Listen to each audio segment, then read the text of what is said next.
Hi everyone, I greet you all in that wonderful and glorious name of my Lord and Savior, Jesus Christ. Once again, I'm led to share a word, and the word that I'm sharing today is basically taken from the book of Malachi chapter 2, verses 1 to 9, and it reads as follows in the contemporary English version. I, the Lord all-powerful, have something else to say to you, priest. You had better take seriously the need to honor my name. Otherwise, when you give a blessing, it will turn into a curse. In fact, I've already done this because you haven't taken to heart your duties as priest. I will punish your descendants and rub your faces in the manure from your animal sacrifices and then be done with you. I'm telling you this so I can continue to keep my agreement with your ancestors Levi. I blessed him with a full life as I had promised. And he kept his part of this agreement by honoring me and respecting my name. He taught the truth and never told lies. And he led a lot of people to turn from sin because he obeyed me and lived right. You priests should be eager to spread knowledge, and everyone should come to you for instruction because you speak for me, the Lord all-powerful. But you have turned your backs on me. Your teachings have led others to do sinful things, and you have broken the agreement I made with your ancestors Levi. So I caused everyone to hate and despise you because you disobeyed me and failed to treat all people alike. Malachi 2, chapter 2, verses 1 to 9 from the contemporary English version. Now, I want to get something clear. I want to talk to you today about being serious about honoring God. So I also want to make clear today that this message is not directed at anybody specifically. When I share a message, I don't preach at people. It is what God gives to me, these devotions, in my time of devotion with God, and what I then share with people. And some people are blessed by it, some people are convicted by it. That, unfortunately, is beyond my control. It is a word that God gives to me. I say, God, what is your word for today?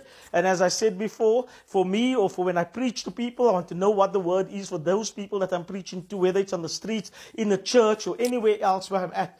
I ask God because God is a personal God. God speaks to us daily. We are just not listening daily. But the problem is at times when He is silent, then we just go back to see what the last instruction was that He gave us. And when we do that, we will continue to hear from God. So when I received this word yesterday, by the way, I must be truthful to you. I was a little disturbed by this word. I wasn't too happy with this word I received. And it was like I was hoping to look for another word. Now, I didn't just go turn in the Bible and put my finger on a place. This thought came to mind and the scripture came to mind. About Malachi chapter 2. Verses 4 specifically, and I thought, okay, God, this is not such a cool word to me, but when I opened that portion of scripture, 1 to 9 came to me, and I felt led to share from this. Well, I meditate on the word, and then obviously I share what I get out of it. So, in this part, I realized, what the Bible says in 2 Timothy 3:16? All scripture is inspired by God and is useful for teaching the truth, rebuking error, correcting faults, and giving instructions for right living. So, the other version says all scripture is inspired by God, for teaching, for edification, for correction, and for, chastisement. Now the Bible also says in the book of Hebrews 12 verse 6, for the Lord disciplines and corrects those He loves, and He punishes every son whom He receives and welcomes to His heart. That's in Hebrews 12 verse 6. God chastises those that He loves. That's what the Bible says. Just as a father or a mother, a parent, will teach a child and correct them, and at times will lay out a punishment for them so that they can learn from their experiences, and in order to prevent them to learn to obey, so that one day, if you're not going to discipline or correct your child, one day the law is going to do it, then your child ends up in prison because the child don't know how to follow instructions, don't understand discipline and correction. You're just leaving their child to do what they want to, and I've seen many people do that with their children, leaving them, spoiling them, not correcting them, and when they end up in prison, then they want to be upset with God and with everybody else. Now, God loves us too much to leave us to our own devices. So this is where it is. And in this word here, God is speaking,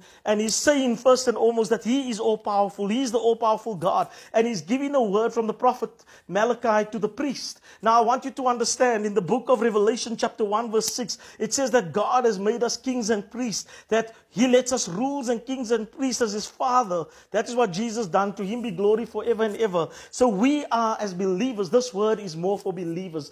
God has made us kings and priests. And what he has done here is giving them a word, and he's saying to them that they better take seriously the need to honor his name. In some versions it says to reverence his name, to fear his name. Now God is not a God to be afraid of. He wants us to be a friend of him. The Bible says God was a friend of Abraham. In the Bible, even in the book of Genesis, when Adam already disobeyed God, God still came into the garden in the cool of the day, as was his custom, calling out to them and saying, where are you? He came to fellowship with Adam. God wants to have a relationship with us. You know, that is what God wants to do. He wants to fellowship with us. So he wants to be a friend of ours. He's not a God to be afraid of, but a God to be a friend of. When I say afraid, we mustn't think of him as someone waiting just to rebuke us and to hit us with a big stick the minute we do wrong. No, but God does correct us. God will teach us something. God loves us. The fear that we should have is the reverential fear of God. It's to respect and to honor him.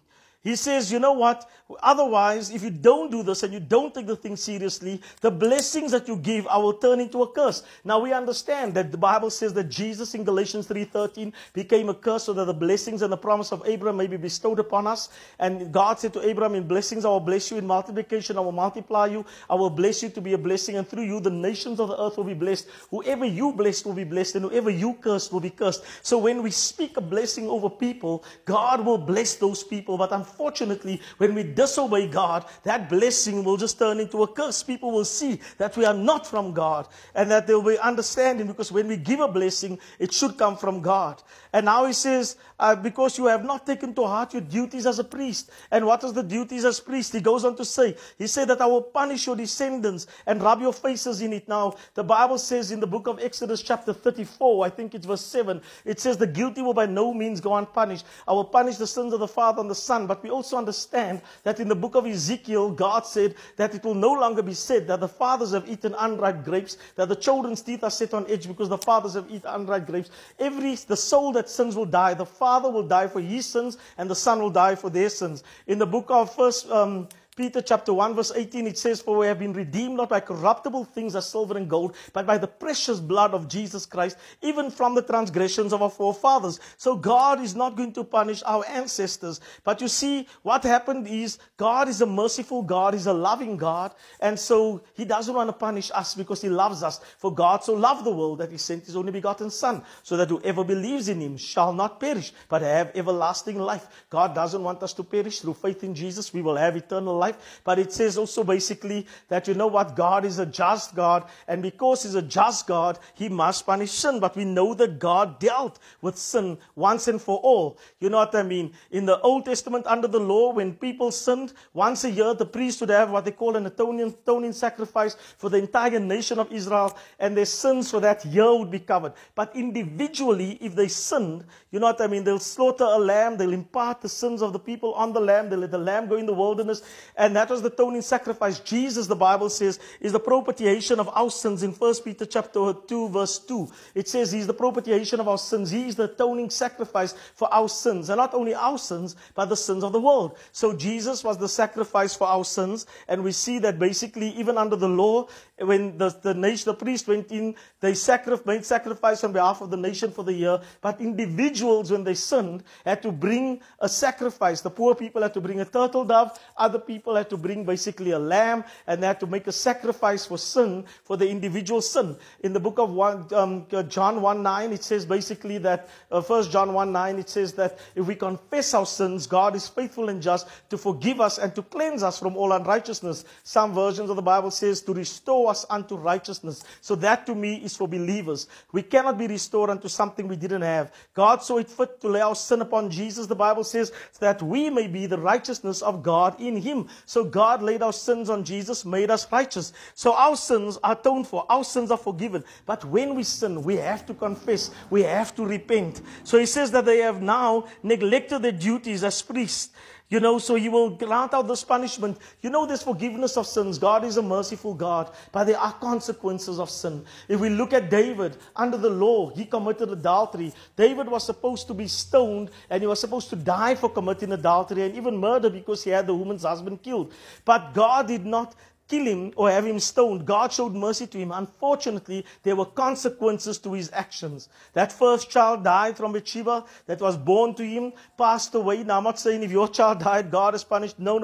Just get it right. Don't let the devil put something in your mind or make you misunderstand something or let you walk in guilt and condemnation. There was a consequence. That is why I'm going to get to the actions of David. His household turned against each other. The one son raped the daughter. So those things, then that girl's brother killed the other son. So he had that calamity and conflict in his house. He was forgiven. David said in the Psalms, against you and you alone have I sinned, O God. So he understood, and he said, create in me a pure heart. Do not let your spirit depart from me. Now God's Holy Spirit is there to abide with us. But when we continue and want to live in sin, and we don't want to be serious with God, and we think that we can play with God, the Bible says it's a fearful thing to fall into the hand of a living God. In the book of Hebrews chapter 10 verse 1. You know what I mean? So that is the reason we cannot just fall into the hands of God and think that we're going to do what we want to. Grace is not a license to sin. Grace is basically in the book of Romans chapter 5, at the end part of that, Paul says, where sin abounds, grace abounds more. That means even as sin is increasing in the world, God's grace is made more available for people to be able to come to repentance. So in chapter 6, Paul goes on to explain, does this mean that we should now continue in sin so that we can have grace abound? He said, by no means. For we are dead in sin when we are in Christ. When you have a revelation of who Jesus is and you understand God's grace and mercy, you will desire less to sin. You feel convicted when you sin. You'll be not condemned. You'll be convicted of righteousness. You'll understand that, this is not, you'll be tempted. You want to do things. You look at somebody and you have the desire to commit adultery with them, but you'll be tempted and saying, in your word, even though you're tempted, temptation is not a sin. If it was, then Jesus would have sinned and Jesus was without sin. He was tempted in the wilderness. So when you get tempted, you will basically look and you'll start feeling a conviction. You'll say, no man, that's not me. I can't do this. That's selfish. I don't have to go and sleep with this woman that's married. Because you know what? There are many single people. There are people. God will give me somebody. That is what grace will do to you, your understanding of grace. So here, he says to them basically, you know what? He says, I'm telling you this so that I can continue to keep my agreement with your ancestors. God says with Levi, God had a covenant with Levi. And he says, I blessed him with a full life. Some Bible says, I blessed him with life and peace, as I had promised. And he kept his part of this agreement by honoring me and respecting my name. You see, what we understand is God we love because he first loved us. Here the Bible says God had made a covenant with Levi. Now Jesus is a priest from the priesthood of Melchizedek. Levi was a nation of priests. And so God he's telling these people to respect and to honor his name, to be serious about honoring him so that he could keep his covenant and his agreement with Levi. He gave him life. The Bible says that Jesus came to give us life and life abundantly. Jesus said that I came to give life and life abundantly. The thief comes to kill and to steal and to destroy. But in any case, we understand here that here he gave that and he gave him, you know what I mean? He fulfilled his promise. So we are in covenant with God as believers through the covenant of the blood of Jesus Christ. And God wants to honor that covenant. So he shares with us so that we can take him seriously and examine ourselves and come to a place of repentance. But then it says now, because he done this for Levi, Levi reciprocated. Levi responded to what God has done. God has given him life. God has basically honored him, gave him a promise and given him life. God has given us promises in Christ. All God's promises in Christ are yes and amen. God has given us abundant life in Christ. And so what we have to do in our response to that, we have to keep our part by honoring and respecting his name. That's what he said. When God said to Moses said, who shall I say sent me? He said, I am sent you. Because God is everything we need him to be. I am your healer, Yahweh Rapha. I am the one that sanctifies you, Yahweh Makadesh. I am the one that makes you righteous, Yahweh Tzidkenu. I am your healer, Yahweh Rapha. I am your provider, Yahweh Jireh. He says we should honor and respect his name. So he says about Levi, he says he taught the truth. You know, Jesus came because he is the truth and the life. He said, I am the way, the truth, and the life. Jesus taught the truth. He never saw the truth is God's word. He says, your word is truth. And Jesus is the word of God, so Jesus is truth. He says he never told lies about this Levi guy. And he led a lot of people to turn from sin.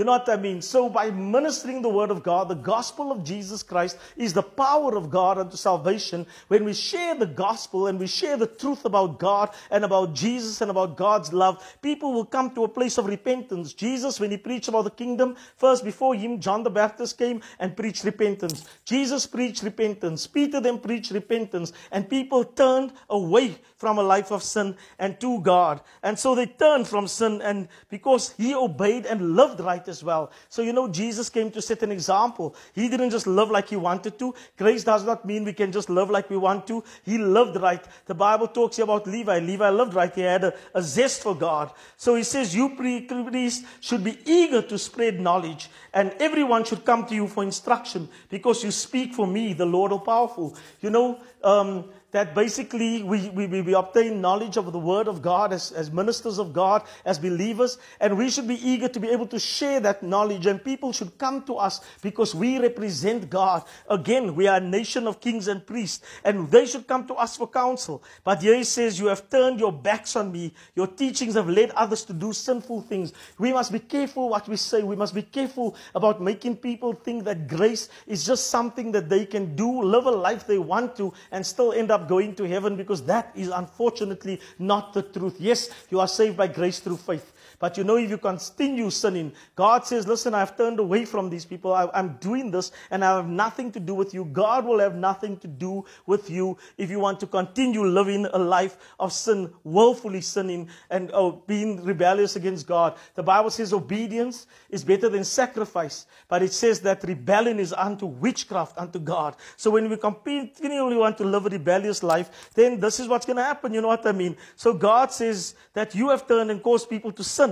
You know what I mean? So therefore, I have caused everyone to hate you. I've caused them to despise you.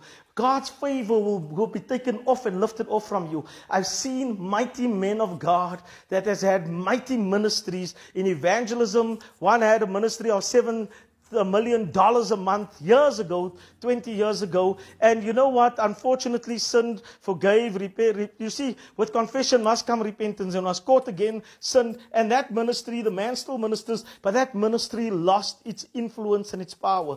I've seen other people operating in the power of the Holy Spirit. But again, you see the gifts of God without repentance, and God cares about people. Just having people fall over the show doesn't mean that God is still with you. Samson never realized that the Spirit of the Lord was no longer on him when his hair was cut, because he kept on rebelling and ended up in a place where his vision was lost, his eyes was taken out, he was enslaved. He became a slave to the Philistines. You will become a slave to the world, a slave to sin. But God in his mercy still grew Samson's hair back and still gave him the strength and made him repent. If you repent, as long as you have breath, you have to repent. But don't take it lightly.